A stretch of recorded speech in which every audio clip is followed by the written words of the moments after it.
Yo, what's good, ladies and gentlemen? I just took the vaccine and I'm feeling a little aroused. You know what time it is? Let's react to something. What if we poured concrete into a volcano? Uh, can we stop a volcano? Let's find it out. A massive volcanic explosion sends rock, lava, and ash everywhere. Fire Okay. and destruction are all around you. If only there were a simple trick to stop an eruption. Like maybe plugging up those magma mountains with good old concrete. Would concrete be able to withstand the pressure and heat? Alright, you tell And me. would it do the trick or make things even more dangerous?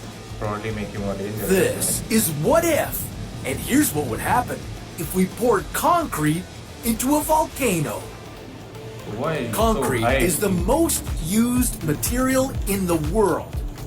With 18 billion metric tons used every year, you encounter it everywhere.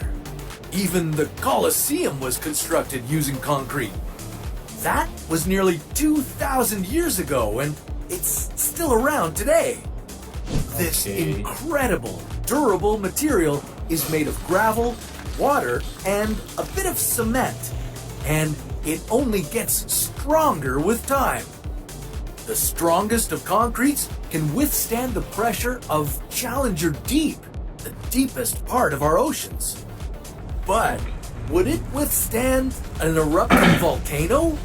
Or would it be like extra deadly Mentos and Coca-Cola?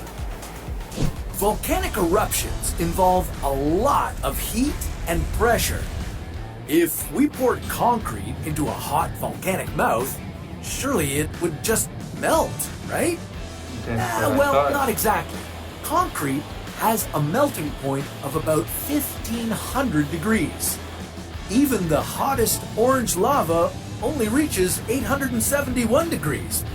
But just because Wow. it wouldn't melt doesn't mean it could work. Volcanoes erupt when the internal pressure from the magma reaches the point where the ground covering it breaks apart. Eventually, it collapses and the magma runs free. The greater the pressure difference between the surface and the magma, the more explosive the volcanic eruption. So, putting a concrete plug on a volcano would be a dangerous addition. We would be forcing the pressure to build up below the ground, much higher than it usually would. This Right, would that make makes the sense. inevitable explosion even more energetic. If the magma were unable to penetrate the concrete, it would explode out of the volcano's sides. This is a volcanian eruption. This happened in 1980 when Mount St. Helens erupted. The pressure buildup was so massive that one of the sides was bulging out into a dome. Pressure became so great that the dome broke and the volcano erupted sideways. This powerful explosion ejected material at a velocity of 350 meters per second. Dozens of people died. Our concrete strategy wouldn't only end up with a volcanian eruption. The concrete plug would burst out too. The dust from the concrete would lead to fatal lung diseases and cancer. The lava flow from a natural eruption is usually slow and predictable.